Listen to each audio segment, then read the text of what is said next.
स्वागत है आपका अपना सपना जेआरएफ पर, जहां हम तैयारी करते हैं सीएसआईआर नेट लाइफ साइंस के लिए। तो आज की इस वीडियो में हम करने वाले हैं PYQs practice for CSIR net life science. तो चलिए वीडियो शुरू करते हैं और देखते हैं आज की इस वीडियो में हम कौन से क्वेश्चन को प्रैक्टिस करने वाले हैं। तो देखिएगा, आज की इस वीडियो में जो क्वेश्चन हम प्रैक्टिस करने वाले हैं वो है यूनिट नंबर 2 यानी सेल बायोलॉजी के क्वेश्चंस को हम प्रैक्टिस करने वाले हैं। तो जो पेपर हमारा सितंबर 2022 में हुआ था, जिसको जून 22 भी कहा जाता है, उस पेपर में जो इवनिंग शिफ्ट में हुआ था उसके अंदर सेल बायोलॉजी से कितने क्वेश्चन आए हैं वो सब हम आज की वीडियो में डिस्कस करने वाले हैं। तो अगर इस पूरे पेपर को एक बार देखा जाए तो यहाँ पर सेल बायोलॉजी से इस पेपर के अंदर इवनिंग शिफ्ट में पार्ट बी में 4 क्वेश्चन आए हैं और पार्ट सी के अंदर भी 4 क्वेश्चन आए हुए हैं। तो पहले हम बात करेंगे पार्ट बी के क्वेश्चन की, फिर बात करेंगे पार्ट सी के क्वेश्चन की। चलिए तो मूव करते हैं अपने सबसे पहले क्वेश्चन पर। पार्ट बी का जो क्वेश्चन आईडी है 170। क्वेश्चन में लिखा है CENPA containing nucleosome are found at the centromeric region of the chromosome. CENPA is a variant of which one of the following histone? यानी इसमें कहा है कि जो क्रोमोसोम होता है उसका जो ये वाला पोर्शन होता है सेंट्रोमियर, यहाँ पर हमें कुछ प्रोटीन देखने को मिले हैं जिसका नाम है CENPA है। तो ये पूछा है कि इन चारों में से ये जो CNPA है ये किसका वेरिएंट है। तो देखो इसके लिए मैं आपको बता देती हूँ, ये जो सेंट्रोमेरिक प्रोटीन ए है जिसको हम SNP भी बोलते हैं, is a protein which in human is encoded by the CNPA gene. मतलब ये प्रोटीन कहाँ से बनता है? CENPA जीन से बनता है। CENPA gene is a histone H3 variant which is the critical factor determining the kinetochore position on each chromosome in most of the eukaryotic including human। देखो ये जो क्रोमोसोम होता है उसका जो सेंट्रोमियर है यहाँ पर लगता है काइनेटोकोर, जो कि हेल्प करता है सेल के डिवीजन के टाइम पर, यानी कि सेल को सेपरेट करने में, जो सेल का क्रोमोसोम है उसको सेपरेट करने में ये काइनेटोकोर हेल्प करते हैं। और इन काइनेटोकोर की पोजीशन क्या होगी ये डिसाइड करता है ये वाला प्रोटीन CENPA प्रोटीन, जो कि H3 हिस्टोन का वेरिएंट होता है। ठीक है, तो यहां पर हमारा सही आंसर हो जाएगा द थर्ड ऑप्शन, यानी कि ये जो है CENPA है वो H3 हिस्टोन का वेरिएंट होता है। ठीक है, चलिए देखते हैं नेक्स्ट क्वेश्चन को। Which one of the following is abundant in the plasma membrane of mammalian cell but is absent for the most prokaryotic and plant cell membrane? यानी कि इन चारों में से एक ऐसा फैक्टर है जो कि मेमेलियन सेल की प्लाज्मा मेम्ब्रेन में तो बहुत ज्यादा मिलता है, लेकिन प्रोकैरियोट और प्लांट सेल की जो मेम्ब्रेन होती है उसमें वो बिल्कुल भी नहीं मिलता है। तो इसका सही आंसर है कोलेस्ट्रॉल। ऐसा क्यों? देखो फॉस्फोग्लिसराइड जो होते हैं, मतलब कि फॉस्फोलिपिड जो होते हैं, वो सभी मेम्ब्रेन में प्रेजेंट होते हैं, आइदर वो प्लांट की हो, चाहे एनिमल की हो, चाहे फंगस की हो, चाहे प्रोकैरियोट्स की हो। तो ये तो सभी के अंदर मिलता है। अगर बात करें एर्गोस्ट्रोल की, तो ये एक तरीके का स्ट्रोल है जो कि मिलता है फंगस के अंदर। ठीक है, और यहाँ पर कोलिन की बात करें तो कोलिन भी लगभग सभी के अंदर मिलता है। लेकिन अगर बात करते हैं कोलेस्ट्रॉल की, तो कोलेस्ट्रॉल एक ऐसा कंपाउंड है, ऐसा फैक्टर है जो कि केवल मेमेलियन सेल के अंदर मिलता है, एनिमल सेल के अंदर मिलता है, प्लांट के अंदर नहीं मिलता और ना ही प्रोकैरियोट सेल के अंदर मिलता है। तो हमारा सही आंसर हो जाएगा फोर्थ। देखो यहाँ मैंने आपको बताया भी है कि जो एर्गोस्ट्रोल होता है ये स्टेरोल है that reside on the cell membrane of the fungi and act to maintain cell membrane integrity similar to mammalian cholesterol. यानी जो मेमल सेल के अंदर कोलेस्ट्रॉल होता है उसकी तरह ही होता है ये, लेकिन मिलता कहाँ पर है? फंगस के अंदर मिलता है। यहीं पर अगर बात करते हैं फॉस्फोग्लिसराइड की, तो ये एस्टर होते हैं, ओनली 2 फैटी एसिड चेन होगी, एक फॉस्फोरिक एसिड होगा और एक होगा ग्लिसरॉल। जैसे देखो यहाँ पर ये ग्लिसरॉल है, 2 फैटी एसिड हैं और एक होता है फॉस्फेट ग्रुप, इसको बोल देते हैं फॉस्फोग्लिसराइड। तो ये लगभग सभी मेम्ब्रेन में मिलता है, बट कोलेस्ट्रॉल केवल मेमेलियन सेल के अंदर ही मिलता है। ठीक है, नेक्स्ट क्वेश्चन है क्वेश्चन आईडी 172 से। क्वेश्चन लिखा है in Saccharomyces cerevisiae DNA replication is tightly controlled and DNA should replicate once per cell cycle. यानी कि ईस्ट के अंदर, ये साइंटिफिक नेम होता है ईस्ट का, ईस्ट के अंदर जो DNA रेप्लिकेशन है वो टाइटली कंट्रोल्ड होती है, मतलब बहुत रिस्ट्रिक्शन होते हैं उसके ऊपर। और वो रिस्ट्रिक्शन का रिजल्ट क्या है कि एक सेल साइकिल के दौरान, एक सेल डिवीजन के दौरान केवल DNA का रेप्लिकेशन एक बार ही मिलता है। ठीक है, तो आपसे पूछा है choose the incorrect statement regarding why the cell do not re replicate their DNA in the S phase. यानी S फेज के अंदर होता है DNA का रेप्लिकेशन, लेकिन वो एक ही बार होता है, फिर से DNA का रेप्लिकेशन स्टार्ट नहीं होता। उसमें आपको बताना है कि इन चारों में से गलत कौन सा है उस चीज के रिगार्ड में। ठीक है, देखिए, तो फर्स्ट में लिखा है जो प्री रेप्लिकेटिव कॉम्प्लेक्स यानी प्री आरसी होता है remain bound to the DNA in the S phase and does not allow the re replication. ठीक है, तो देखो इसको हम एक बार देख लेते हैं। यहां पर मैंने आपको बताया है, तो देखिए ये है G1 फेज, ये है S फेज, यहाँ पर G2 फेज आता है, फिर आता है M फेज। M फेज में होता है डिवीजन। तो जैसे ही M फेज खत्म हो रही होती है और G1 फेज आना स्टार्ट होता है यानी इनिशिएशन होता है, तो उस टाइम पर बनता है प्री रेप्लिकेशन कॉम्प्लेक्स बनता है। अब इस प्री रेप्लिकेशन कॉम्प्लेक्स में होता क्या है, एक होता है ORIC यानी ओरिजिन ऑफ रेप्लिकेशन साइट होती है, CDT1 होता है, CDC6 होता है और MCM हेलिकेज होते हैं। ये सब मिलकर बनाते हैं प्री रेप्लिकेशन कॉम्प्लेक्स बनाते हैं। तो ये बनता कहां पर है, G1 में बनता है। लेकिन जैसे ही S फेज आता है तो एस फेज के दौरान ये जो चीजें हैं, ORC है, ये MCM हेलिकेज है, ये ना डिसइंटीग्रेट होना स्टार्ट कर देते हैं। यानी यहाँ पर तो पूरा कॉम्प्लेक्स बना है, लेकिन जैसे ही एस फेज आता है तो ये कॉम्प्लेक्स ब्रेक होने लगता है, चीजें यहाँ से हटने लगती है। लेकिन हमारे स्टेटमेंट में क्या कहा है कि ये जो प्री रेप्लिकेटिव कॉम्प्लेक्स होता है ये इसी तरीके से डीएनए पर बाउंड रहता है एस फेज के अंदर भी। तो हमारा पहला स्टेटमेंट ही गलत हो जाएगा, क्योंकि ऐसा नहीं होता है, ये चीजें हटने लगती हैं जैसे ही एस फेज आता है। ठीक है, अच्छा सेकंड क्या है, assembly of pre replicative complex inhibit की जाती है CD की एक्टिविटी से, ये बात बिल्कुल सही है। थर्ड में लिखा है assembly of pre RC is initiated at the end of mitosis at the early G1 phase of the cell cycle when APC activity is high. बिल्कुल मैंने आपको बताया है कि जैसे ही माइटोसिस फेज खत्म हो जाती है और G1 फेज का इनिशिएशन होता है, उस टाइम पर ही हमारा ये प्री आरसी बनना स्टार्ट होता है और उस टाइम पर ये जो APC है उसका एक्टिविटी हाई रहता है। ठीक है, फोर्थ में लिखा है जो CDT1 है that help in the recruitment of MCM protein in the G1 phase is inactivated by geminin in the S phase of the cell cycle. बिल्कुल सही बात है। देखो अब ये बन गया है हमारा प्री आरसी कॉम्प्लेक्स। अब जैसे ही S फेज में जाता है तो वहां पर S फेज के अंदर DNA का रेप्लिकेशन तो होता ही है, साथ साथ वहां पर एक प्रोटीन जिसका नाम है जेमिनिन, उसका भी सिंथेसिस होता है और ये जेमिनिन क्या करता है, CDT1 को इनएक्टिव करता है। ठीक है, तो ये बात यहां पर भी लिखी है, तो ये स्टेटमेंट भी हमारा सही हो जाएगा। तो first will be the right answer for this question, क्योंकि ये गलत है और हमसे गलत ही पूछा है। आई होप आपको ये समझ आया होगा। चलिए बात करते हैं नेक्स्ट क्वेश्चन पर।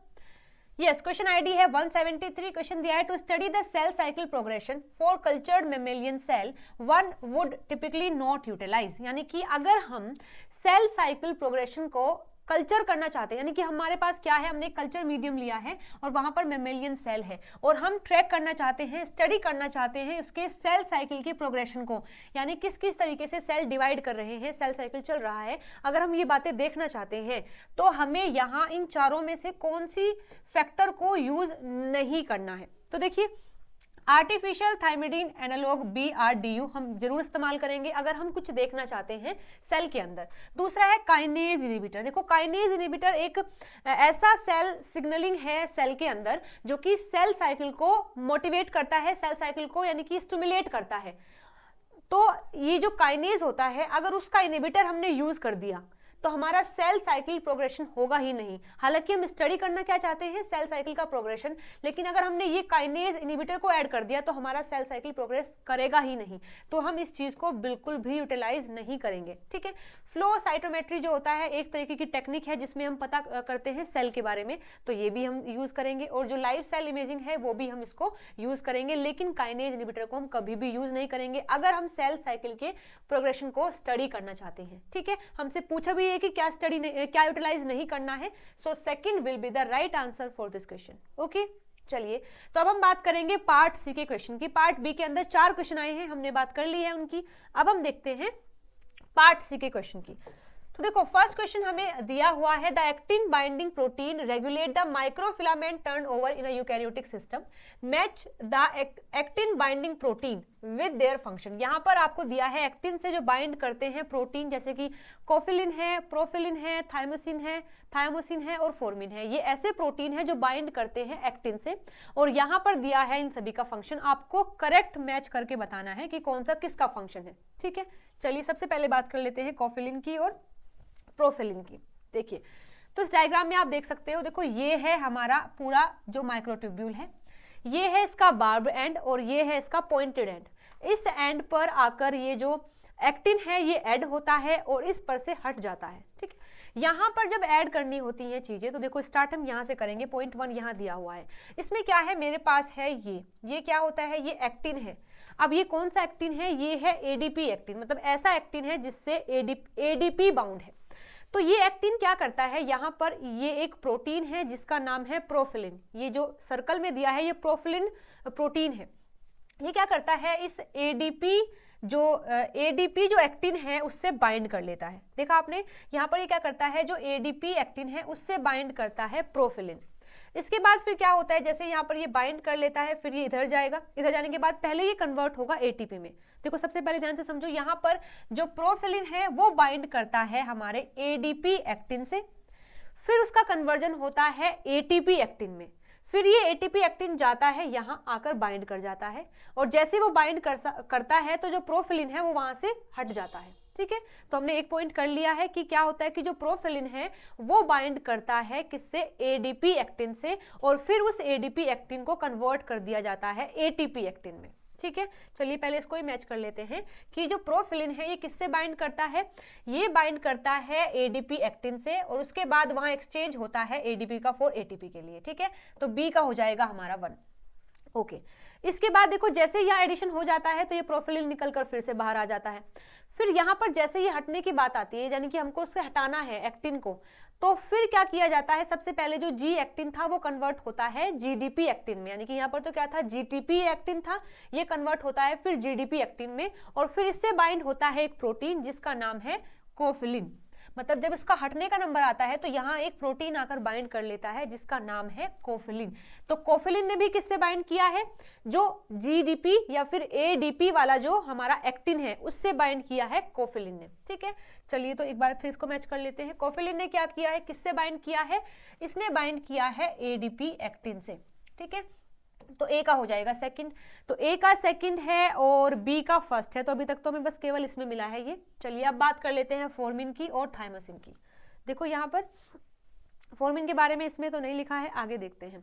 देखो इस डायग्राम में क्या है, ये बार्ब एंड है, अभी हम देखा है चीजें यहाँ पर ऐड होती हैं, और ये पॉइंटेड एंड है जिससे चीजें निकलती हैं, यानी कि जो एक्टिन है वो यहाँ पर ऐड होते हैं और यहाँ से रिमूव हो जाते हैं। ठीक है, इसके बाद देखो जैसे ही यहाँ पर ये निकलना स्टार्ट करते हैं तो निकलने के बाद होता है कोफिलिन, मतलब पहले कोफिलिन यहाँ अटैच कर जाता है, फिर वो बाहर निकल जाते हैं, फिर वो यहाँ से हट जाता है, फिर यहाँ पर आकर अटैच करता है, तो इसकी साइकिल ऐसे चलती रहती है। इसके बाद जैसे वो बाहर निकलते हैं तो यहाँ पर उससे अटैच कर लेता है प्रोफिलिन। प्रोफिलिन क्या कर लेता है, ये जो एडीपी एक्टिन है उससे अटैच कर लेता है और फिर इसको कन्वर्ट कर देता है एटीपी में। ये बातें तो हमने सीख ली हैं।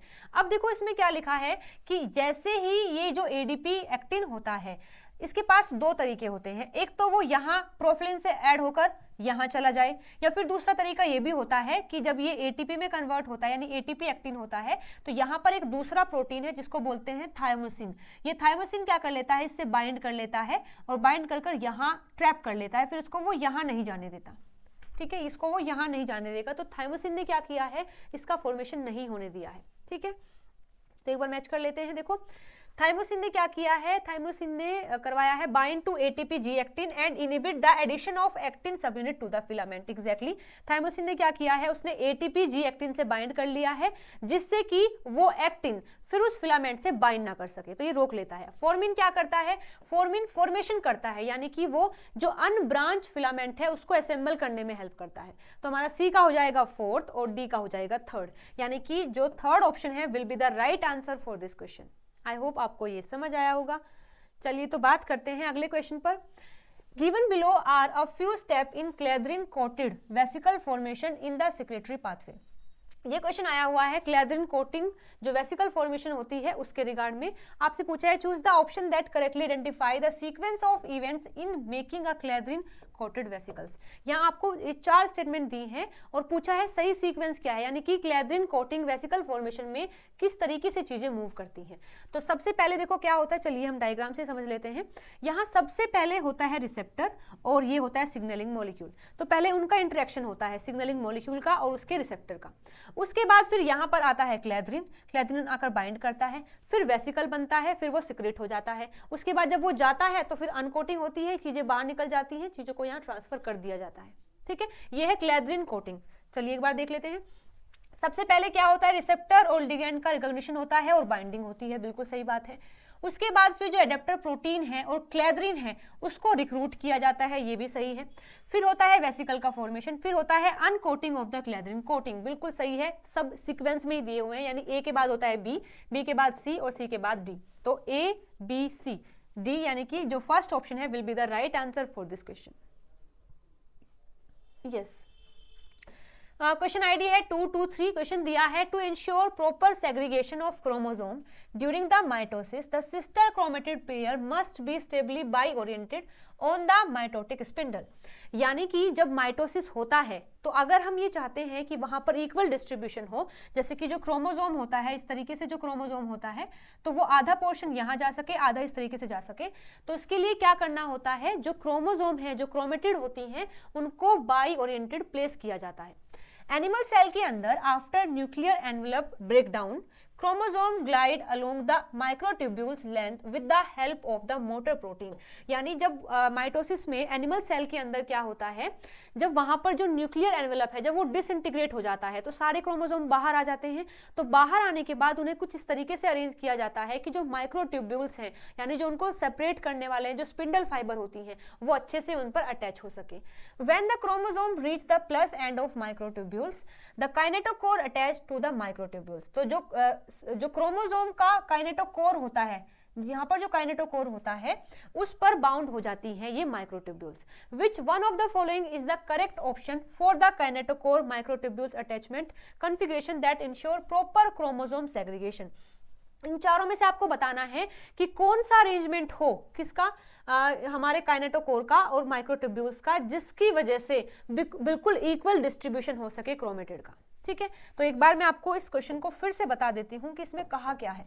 इसमें कहा है कि ये है हमारा क्रोमोसोम, ये होता है सेंट्रोमियर, यहाँ पर होती है काइनेटोकोर और इस काइनेटोकोर से जुड़ता है माइक्रोट्यूब्यूल्स, ये है माइक्रोट्यूब्यूल जिसको स्पिंडल फाइबर्स भी बोलते हैं। जब सेपरेशन का टाइम आता है, या फिर इस तरीके से भी हम कर सकते हैं, देखो ये हमने लिया है, ये क्रोमोसोम है जो कि डीएनए रेप्लिकेशन के बाद ये थोड़ा डबल हो जाता है इस तरीके से, ऐसे यहाँ आता है काइनेटोकोर, यहाँ काइनेटोकोर और इससे लगती हैं स्पिंडल फाइबर। तो इसमें कहा है कि इस स्पिंडल फाइबर का और इस काइनेटोकोर को किस तरीके से हम अरेंज करें, किस तरीके से इनको लगाएं कि यहाँ बिल्कुल इक्वल डिस्ट्रीब्यूशन हो सके इन क्रोमेटिड का, यानी दोनों इधर आ सके ये दोनों इधर आ सके। इन चारों में से आपको बताना है। तो पहले मैं आपको इनके बारे में ही बता देती हूँ कि ये मोनोटेलिक क्या होता है, मीरोटेलिक क्या होता है, एम्फीटेलिक क्या होता है और सिंटेलिक क्या होता है। तो बेसिकली ये जो नेमिंग है वो दी जाती है काइनेटोकोर और स्पिंडल फाइबर के अरेंजमेंट को लेकर। तो अगर वहां पर एम्फीटेलिक अटैचमेंट है तो उसका मतलब है कि दोनों काइनेटोकोर से अटैच है यहां पर स्पिंडल फाइबर। ठीक है, अगर कहते हैं मोनोटेलिक अटैचमेंट है तो इसका मतलब है कि क्रोमोसोम के केवल एक ही काइनेटोकोर से लगा हुआ है स्पिंडल फाइबर। अगर कहते हैं सिंटेलिक अटैचमेंट है तो इसका मतलब है कि जो दोनों है यहाँ पर वो इस साइड ही लगे हैं, उस साइड कोई नहीं लगेगा। और अगर मीरोटेलिक अटैचमेंट की बात की जाए तो वो कुछ इस तरीके से होता है, यानी एक ऐसे लगेगा और दूसरा जो है ऐसे क्रॉस कर जाएगा। यहाँ पर दोनों भी क्रॉस कर सकते हैं इस तरीके से। तो देखो आप चारों में देखकर बताओ कि कौन से अरेंजमेंट में हमें बिल्कुल इक्वल डिस्ट्रीब्यूशन मिलेगा। वो होता है हमारा एम्फीटेलिक। एम्फीटेलिक में क्या है, दोनों से जुड़ा हुआ है। जब ये दोनों वापस जाते हैं तो ये आधा इधर जाएगा और आधा ये इधर जाएगा, इस वजह से बिल्कुल इक्वल डिस्ट्रीब्यूशन होगा। तो इसलिए एम्फीटेलिक अटैचमेंट वहां पर होना चाहिए अगर हम ये चाहते हैं कि वहां प्रॉपर सेग्रीगेशन हो क्रोमोसोम का। तो थर्ड एम्फीटेलिक, यहाँ third will be the right answer for this question. Okay, चलिए देखते हैं अपना नेक्स्ट क्वेश्चन। क्वेश्चन आईडी है 225। From a newly fertilized mouse egg, maternal pronucleus was removed and replaced with a second paternal pronucleus. Following observation statement were made. यहाँ आपको 4 नहीं 5 statement देके रखी है, पूछा है कौन सा स्टेटमेंट यहाँ सही है।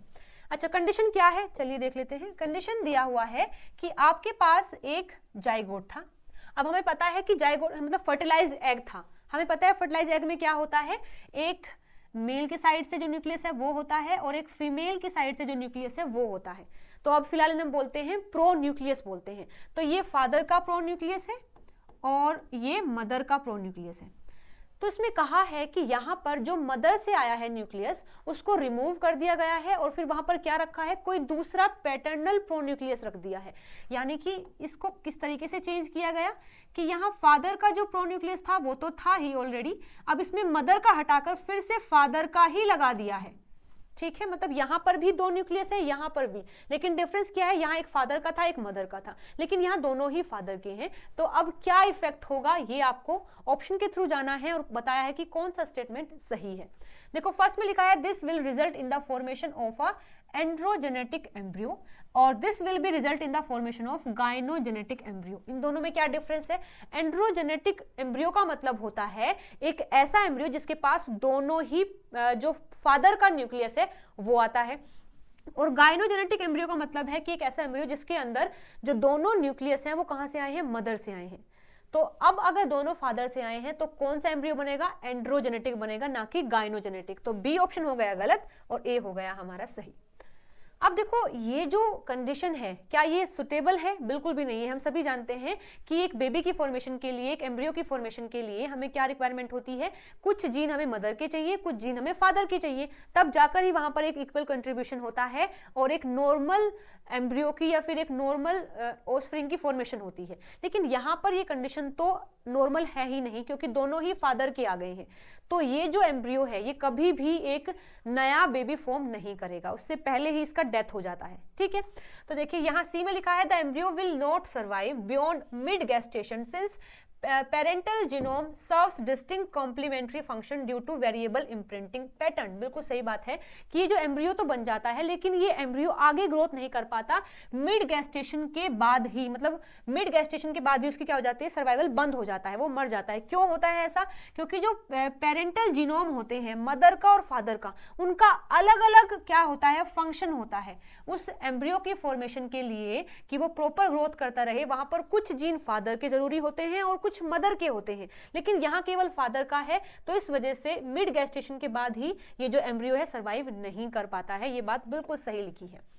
अच्छा डी में लिखा है the adult originating from the embryo will be clone of father. बिल्कुल गलत है, क्योंकि देखो एम्ब्रियो के बाद तो वो फॉर्म होता ही नहीं है, अडल्ट तो वो कभी बनेगा ही नहीं, उससे पहले ही उसकी डेथ हो जाएगी। तो ये डी भी गलत है। ई में लिखा है the embryo will develop as a adult but will die early due to rapid shortening of the telomeres. बिल्कुल गलत है, क्योंकि एम्ब्रियो से अडल्ट तो वो कभी बनता ही नहीं है, तो ये भी गलत है। तो हमारा जो ए ऑप्शन है और सी ऑप्शन है विल बी द राइट, यानी कि जो थर्ड ऑप्शन है will be the right answer for this question. ठीक है, तो इससे 4 क्वेश्चन आए हैं, वो भी हमने कर लिए हैं, पार्ट बी के भी कर लिए हैं।